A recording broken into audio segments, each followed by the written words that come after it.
people with real jobs. Hello? Self-employed people. Which do you want to be?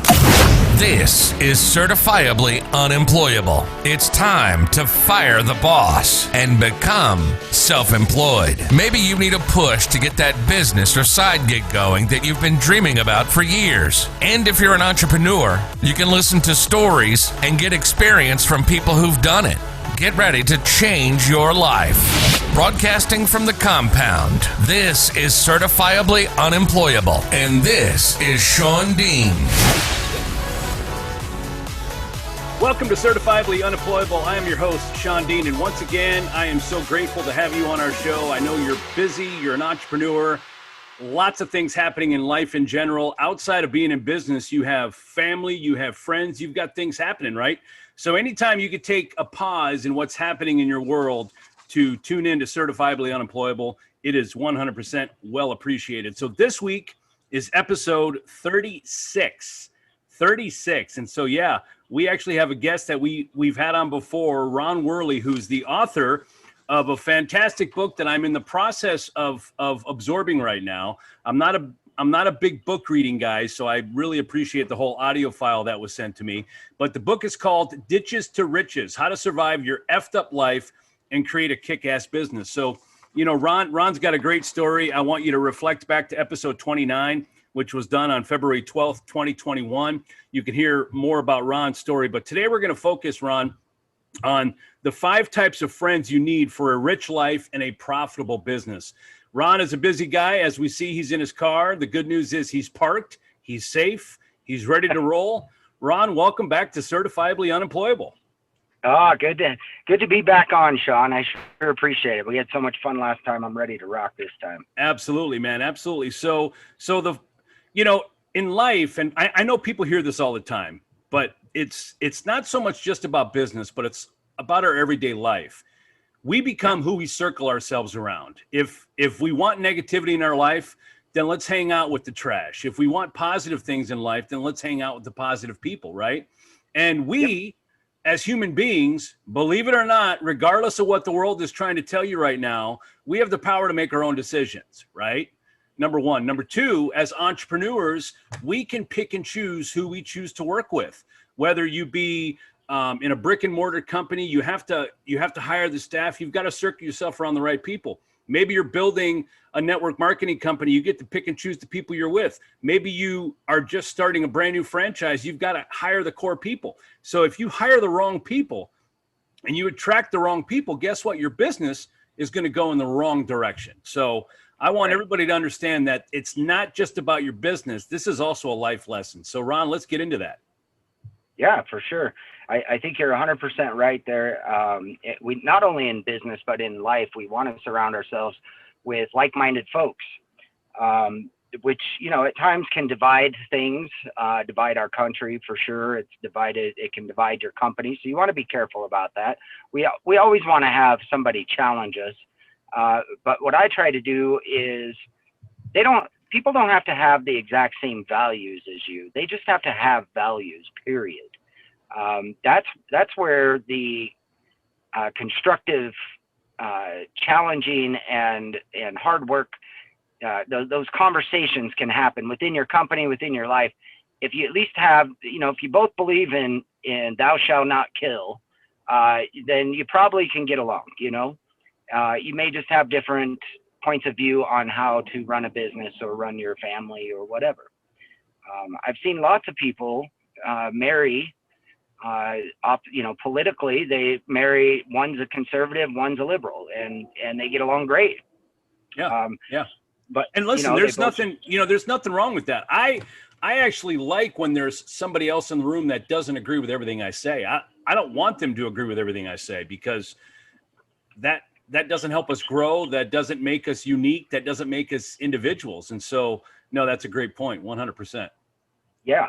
And so really it's about finding those 5 friends that push us, those 5, you know, I personally don't have a whole lot of friends, not true friends. I have a lot of friendlies, a lot of people that I converse with daily say hi to when you walk by them, when you see them, talk to on the phone even, probably daily, monthly, yearly. But and especially a lot of this day and age, we have a lot of people on social media that we probably, even Facebook calls them our friends, right? And but those are more like friendlies to me. Those are people that are in or out of our lives that we don't necessarily get close to, but gosh darn it, we do a lot of business. We hang out with them a lot. They have a lot of things in common, so we run into them.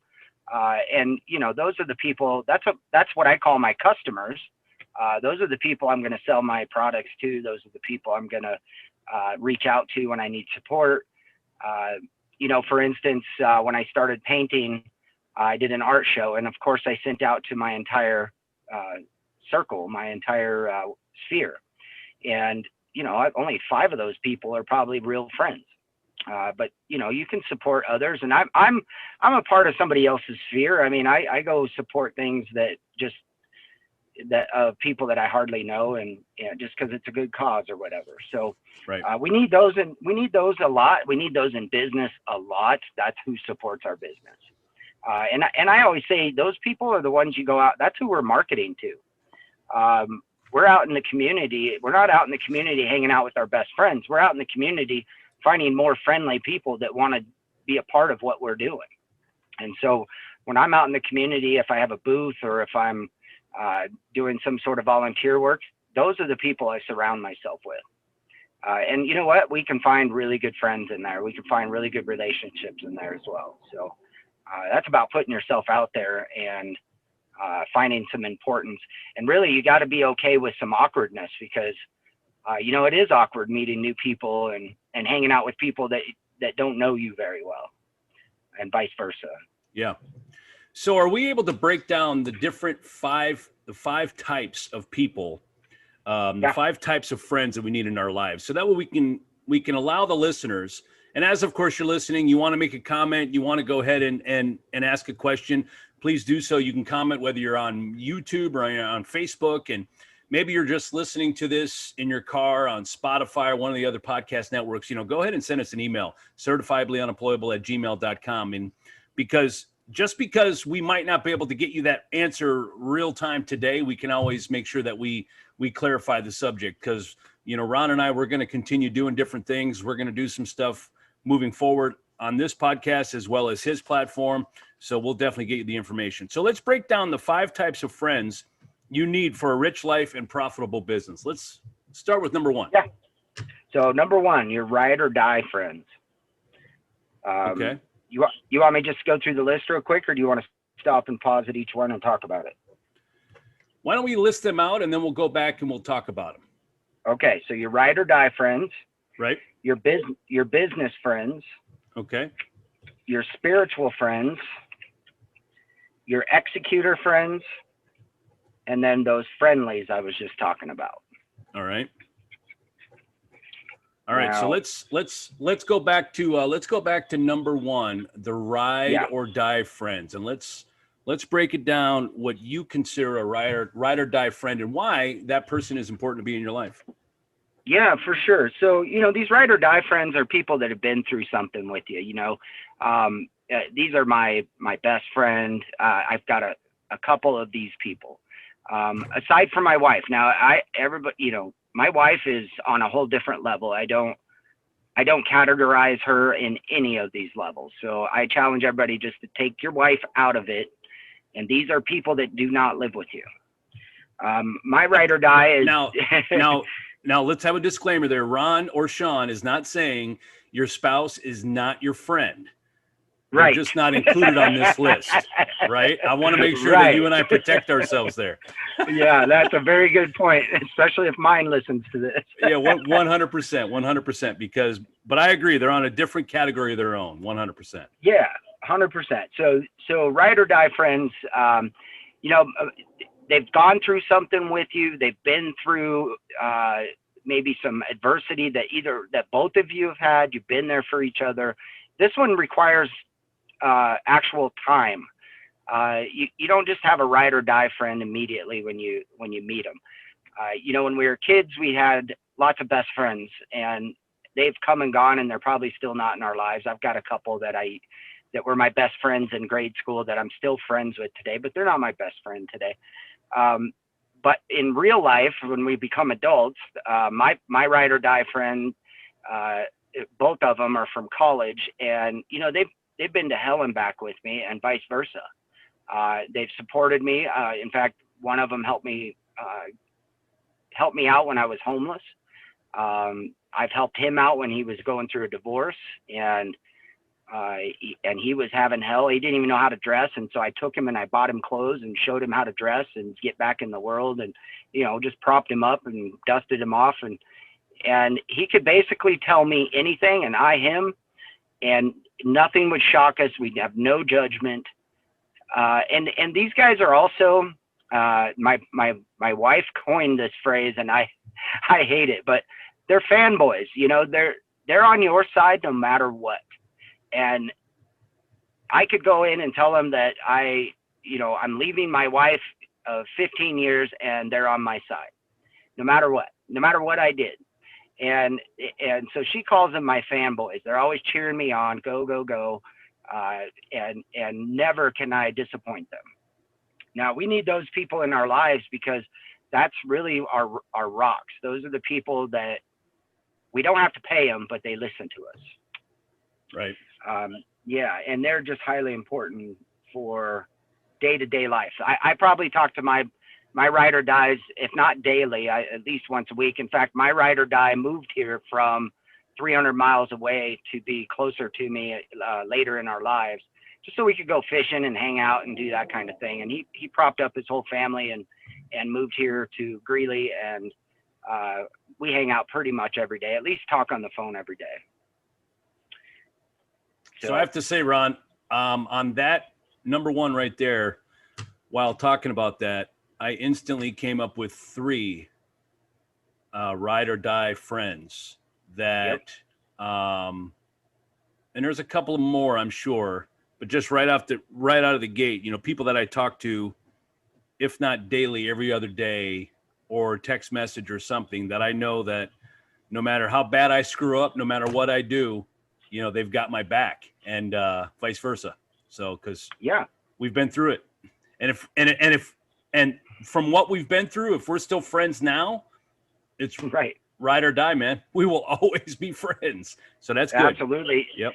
My favorite part about my ride or die friends is that it doesn't matter how much money I have. They've been there when I was homeless. They've been there when I have had money. And they're the only ones in my life that I can truly say are with me for me, not for money. Right. Yep. All the rest of these friends I got, I can't say that about. Yep. And that's important. So I encourage you, as you're listening to this and as Ron's going through these details, start taking note of who these friends are in your world, because you're going to want to maybe refocus your energy towards certain relationships so that way we can fine tune your success level.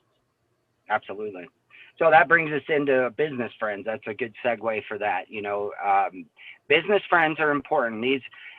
More like mentors, if you will. The chapter is friendship, and so I put everything in the terms of friends, but the rest of these a lot of these are mentors, and I've always got a business mentor, if not 2 business mentors, and they're always ever changing. When I was in Max Muscle and running nutrition stores, I always had a Max Muscle mentor that I followed, and he would help me with that particular company. But he was also a great mentor for business in general. So I would find times, that's the guy that, I could call usually by phone, and it wasn't a lot in person, but I could call him anytime and talk business. Now there's a very definite, boundary that we never really crossed, and that was into the personal life. I don't know a lot about my business friends' families and vice versa. Now, that isn't to say that we don't have picnics and 4th of July parties and things like that where they get to know you, but most definitely I have coffee with these guys and we sit down and we brainstorm on business. I ask them questions, particular documents, how's the market going, those kind of questions. And for me, when I'm actually, because it's a two-way street. I've got mentors above me, and then I also mentor others. And my wisdom for business, I spend a lot of time answering questions for people, and vice versa. My mentor spends a lot of time asking questions. It's almost a unilateral relationship.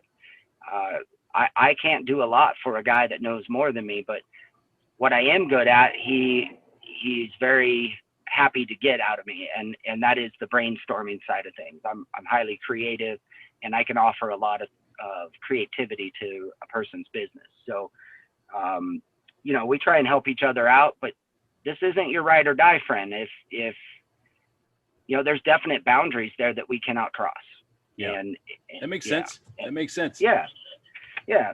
Now your spiritual friends, that's our third one. And I like this friend. I have one friend in particular. Now, Jim Hensel is the guy that I've mentioned this on your last show. He's my man coach.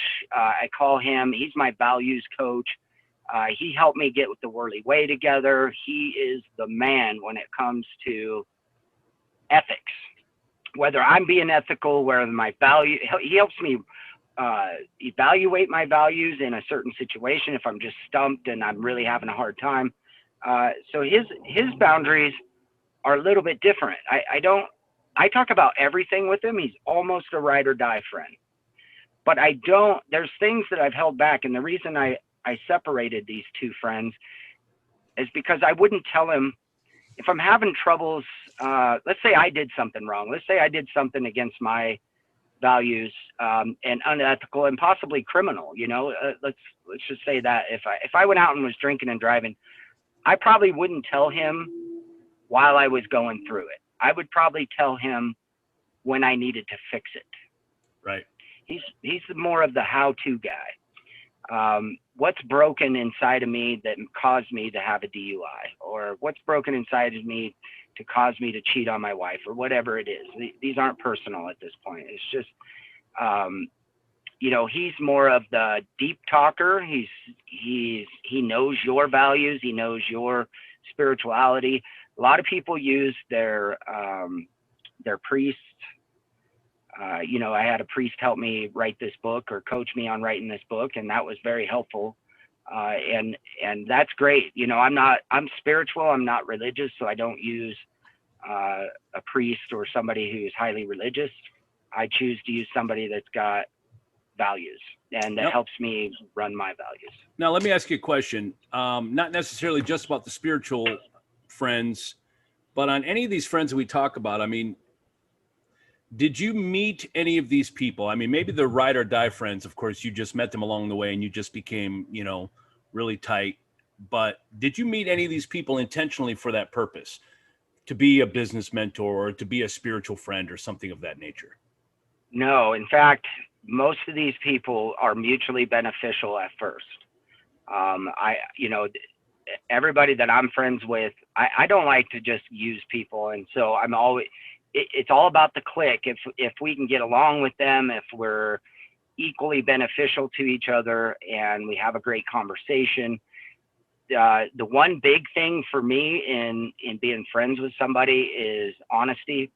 And I'm open book. So I just throw out my story, and if they latch on to it and they start sharing back, then I know I can trust them. And that sort of starts the relationship for me.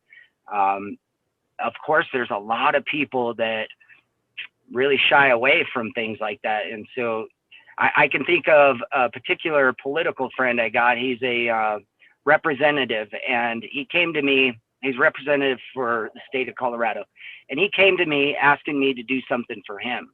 And I did this thing for him. And then we sort of became friends. We've been to lunch and whatnot, but our talking to each other is very surfacey.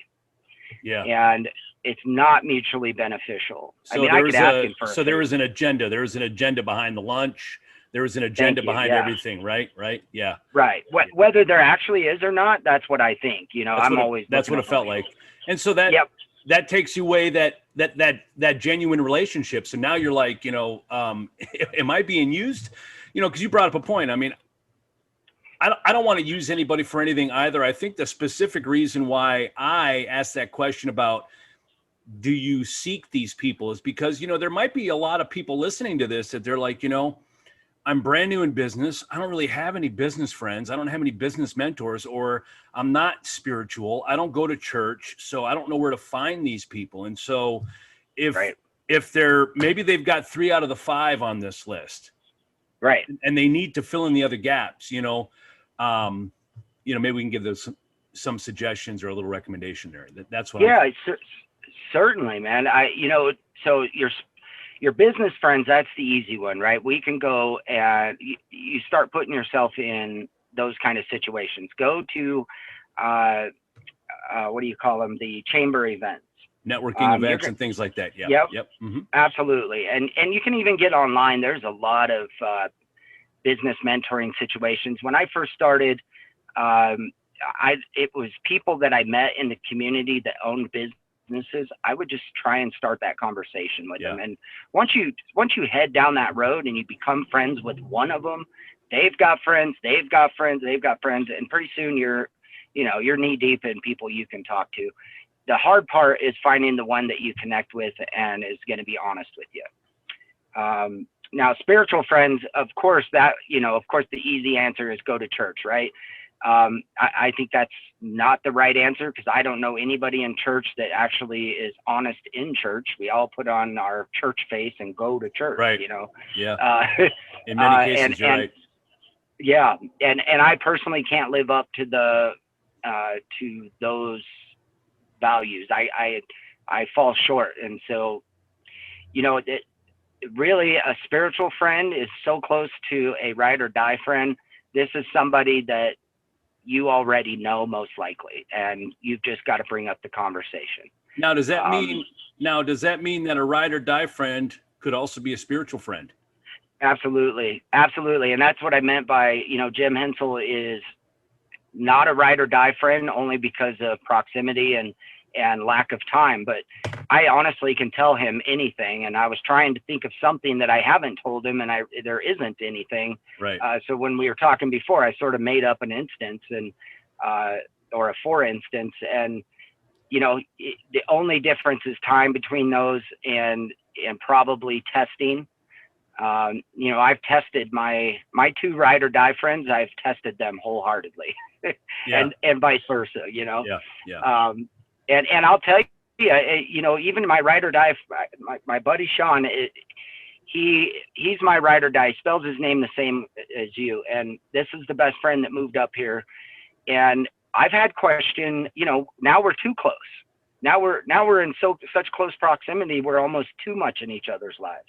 Right. And I've had to take breaks from him, right, because he's affecting the way my train was moving.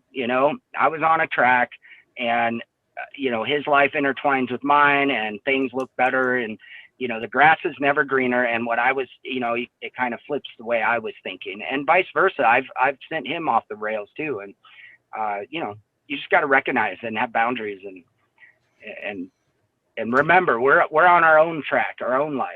That's and right. These people need to fit in with that. That's right. We got to stay in our lane and just keep moving forward. So that brings us Absolutely. to number 4. Executor friend. Yeah. So I what a lame name, Executor friend, but it is what it is, man. The Executor friend is somebody that's doing exactly like you, another entrepreneur, possibly, or if you're into, anything else, they're on the same page as you, doing the same things as you. I have a friend named Samson. He's an entrepreneur. We both had the same common goal. We wanted to start developing, but we couldn't do it by ourselves. So we brought on a third partner, and the two of us push each other in the same common direction. He forces me to execute on my end. I can't be lazy, because now I'm in competition with him. And it's a beautiful competition, because now we're just firing on all cylinders. We decided to make a company together because it's working so well. And we added a third partner, and the three of us we kick some serious ass just being in competition with each other. I can't stand it when he gets a deal done before me. I've got to hurry up and be a part of that, you know? Yeah. Yeah. But at the same time, it's that boys, good job, way to go. And at the same time, I can call him and pick his brain, and most likely he's going to be on board with me. You know, there's a lot of trust involved with that. We share the same clients. I share my clients with him and vice versa. So, you know, he could easily pick up the phone and step on my feet. And I trust that he won't. And that's one of those friends that, I mean, we don't hang out a lot by all means, but what we have in common is business and kicking ass. And that's what we do together. And that's important, especially when you have a partnership. In order to have a successful partnership, you've got to have that bond. You've got to have that trust and that connection. So that's a good point. Yeah. And I think the boundary for your executor friends is a big, huge wall in between. You have to have that boundary that says, I'm doing this, you're doing that. And we try not to cross over into each other's areas. Even if it's real close, you know, him and I both are the guys that go out and find land that we can purchase and develop. And we give it to our engineer who goes out and he problem solves and sees, you know, what it takes to develop it. We're both filling him up so fast, but you know, that line that we have between each other, that boundary that we don't cross is very prevalent. And we have the same exact job, but he runs his race and I run mine. And in between that, we're able to talk and push each other. And it's very, very healthy. In fact, I look up to him. He's phenomenal at what he does. And he's pushed me hard. Like, I was ready to retire last time you and I talked. And instead, this guy's got me working again. So yeah. It's nice. Well, but as an entrepreneur though, it's seeing business grow and seeing things happen like that. I know with me, it's an addiction. I love it. It gives you adrenaline. It really is like, all right, you close on one project, you're like, all right, where's our next one? You know? Right. So 100%. whether you're flipping properties in real estate, I mean, I know like right now in our world, we've got multiple properties that we had a lot of time, a lot of effort, a lot of cash flow invested as far as getting these properties ready. And now all of them are going to be closing down at the same time. We're going to be like, all right, what's next? You know, at one point we're like, we don't need any more projects. Now we're like, now we're not going to have any projects as far as that side of our business. So it's time to get going again. Right. Yeah. You better before you spend the money. That's it. It's an adrenaline thing. And that's what makes us entrepreneurs. So we're talking about the 5 types of friends you need for a rich life and profitable business. And if you go back to episode 29, that's when we first talked to Ron. It was on February the 12th, 2021. It was episode 29. He's the author of the book called Ditches to Riches: How to Survive Your Effed Up Life and Create a Kick-Ass Business. So a lot of knowledge within one person here with Ron, and you know, we're absolutely delighted to have him back. Okay. Again, we're talking about those 5 friends that we need in our life, not only have a rich life, but to have a successful business. We've covered the first 4. Let's go to number 5, the Friendlies. Yeah. The Friendlies. So these are my favorite people. This is who we deal with on a daily basis. These are the people in our community that take care of us. So my wife and I spend most of our day taking care of them. We have these people. So for instance, these are the people we market to. We're sending them gifts once a quarter to keep ourselves top of mind to them. We're conversing with them on social media. We're seeing them at parties. We're seeing them at events. These are the people that help us support us in everything that we do, but also we help and support them as well. My wife said it best that the successful real estate agents in her field are the ones that are supporting what their clients do, because those people are willing to give back to you once you're going to your things with them. Yep. These aren't the people that you complain to. This is where the crap rolls uphill. So anytime you have a problem in your life, you're going to your ride or die or your spiritual friend. You're not bringing that problem to your Friendlies. Those people need to think that you live this perfect life, the Facebook life, the social media life. These people need to think that you do no wrong. They don't know you well enough for you to be able to be a screw up to them. If you Right. go out and get a DUI to them, you're screwed up. That's not a good look for you in your business. So unfortunately, with all these, I mean, at the end of the day, we're running businesses as entrepreneurs, and we're playing this game, right?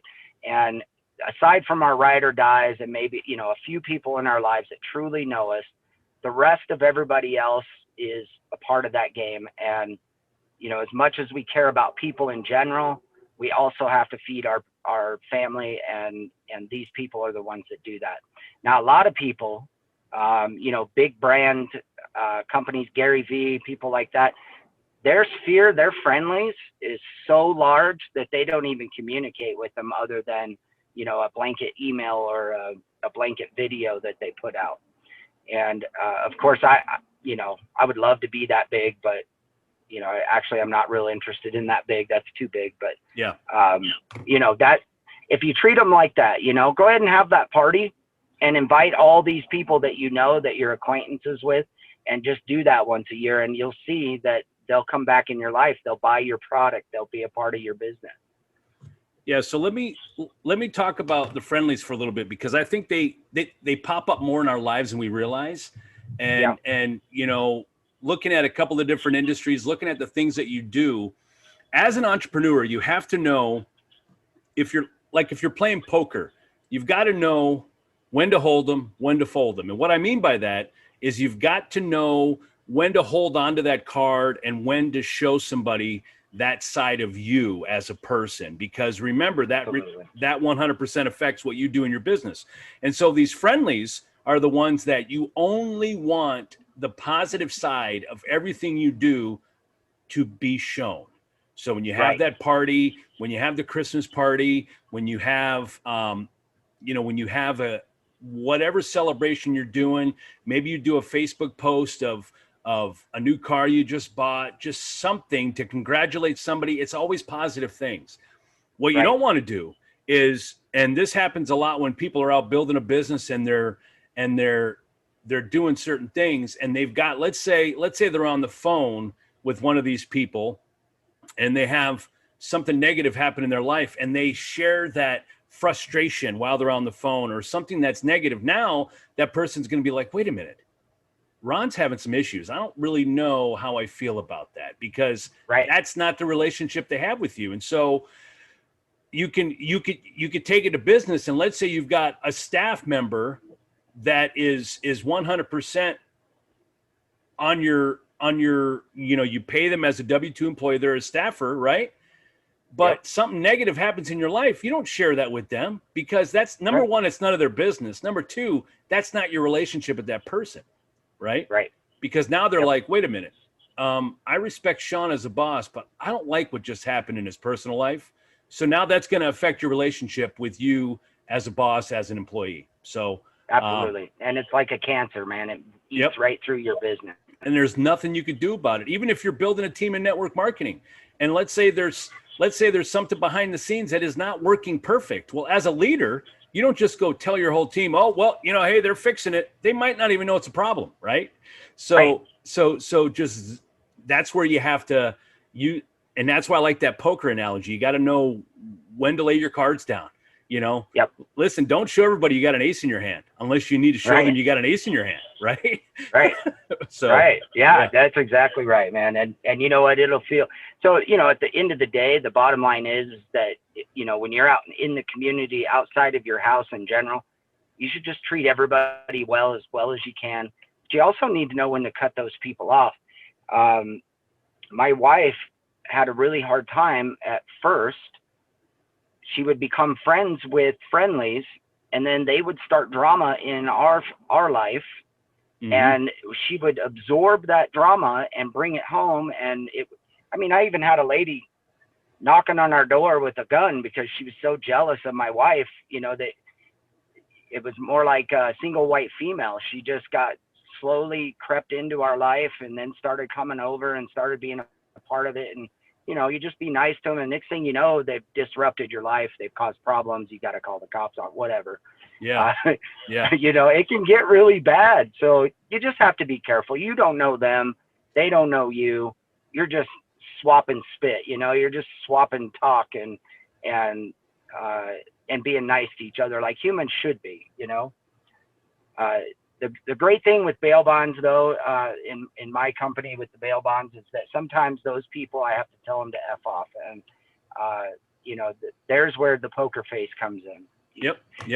Know when to hold them.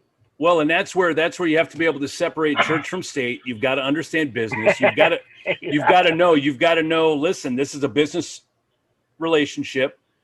Yep. So I can't think about it emotionally, because when you can't make the choice between the two, that means you've intertwined things, and now it's going to get messy. So you have to really be careful about that.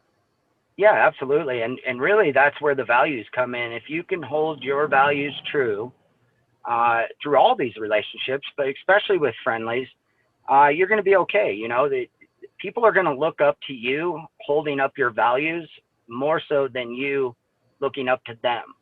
And you want to be a master of your own domain. Your people in your sphere, be the person in charge of that sphere. Don't be a part of the sphere. Be the person in control of it. Yep. And I know in some of these cases, I mean, I've thought maybe somebody that was just a friendly, they might have been more of one of the other friends, and I thought they were a little bit closer, so I could share certain things with them. Then once I share a side of me, then all of a sudden they're like, oh, well, that's not what I expected. And so I was like, oh, well, I learned a lesson.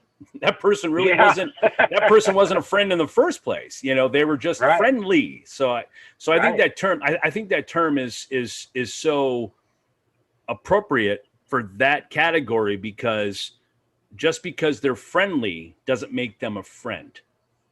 Absolutely. 100%. 100%. Yep. So Ron, I think what we need to do is we need to encourage everybody to make sure that they have at least one of 5. They need to have somebody in each one of these categories. Now, of course, category 5 with Friendlies, they're going to have much more, because that's more of a blanket of people all around us. But if you're listening to this, watching this, and you're a little confused, or you're not 100% certain who that person is, connect with us, because you'd be surprised just by connecting with someone like Ron or someone like myself, how we then can become a part of that circle. We may hit it off. It may work. I know, Ron, you extended in your previous show about, hey, if you're looking for mentorship, you're looking for things in your world, reach out to Ron. I've never looked at myself as a mentor, but I know I've had a lot of people come to me needing advice and things like that. And I don't mind giving you my personal opinion. One thing I can promise that I will always be is I will always be a supporter. I'll always be genuine. And I'm always going to tell you the truth, because to me, the relationship will never be real unless we start at that point. So 100%, man. That's vulnerability at its best. That's right. So Ron, let's remind everybody how they can reach out to you. What's the best way to reach out to you, and how do they connect? Yeah, for sure. Go to Ron Worley, WORLEY.com. All my information's on there. My book's on there. And for sure, like Sean said, reach out by email and I'll get back to you right away. I'm always happy to answer questions.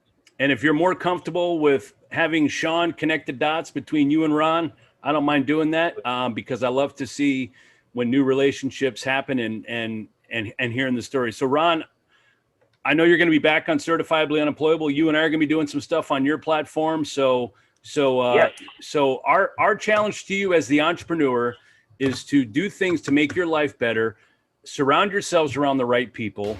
Eliminate the poison. You don't need that, because we all tend to do those things ourselves without other people encouraging that. So we don't need that fuel. So we need to just eliminate those people so we can try to hold ourselves as accountable as possible, right? That's what I was looking for. So for sure. Ron, thank you. Thank you so much. Yeah, thank you, Sean. Have a good one. All right, don't forget to subscribe and share this information, because there's somebody other than yourself that needs to hear this. Once again, this is Certifiably Unemployable, and until next time. You've been listening to Certifiably Unemployable. Ready to fire the boss yet? You're on your way. Sean has been self-employed for over 20 years. So if that's something that you want to do, something you've been dreaming about for years, Sean has all the knowledge, good, bad, and indifferent. We hope you've gotten some useful and practical information from this show. And we'll be back soon. But in the meantime, hook up with us on Facebook and Instagram at Certifiably Unemployable. Find us on YouTube and at www.certifiablyunemployable.com. Till next time, this is Certifiably Unemployable, signing off.